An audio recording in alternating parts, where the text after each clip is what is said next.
Hi guys! For today's video, meron pala akong dumating na parcel. Ito ay black shoes ni Ate Aika. In-order ko siya noong Friday. Ngayon siya dumating. Monday, sakto. Bukas, Tuesday is gagamitin na niya. Ayan siya guys. Oh, mukhang matibay and ang ganda-ganda ng shoes. Sakto din ang size niya and alam nyo ba, tag-ulan na, kaya ganyan ang in-order namin ni Aika na shoes.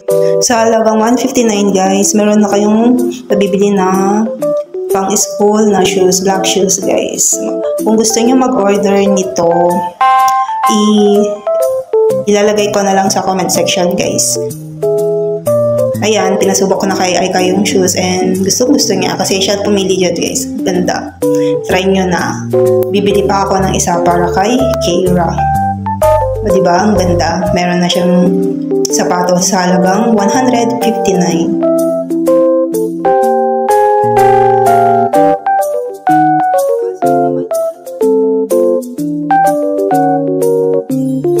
Ano pa hinihintay nyo guys? Bili na kayo.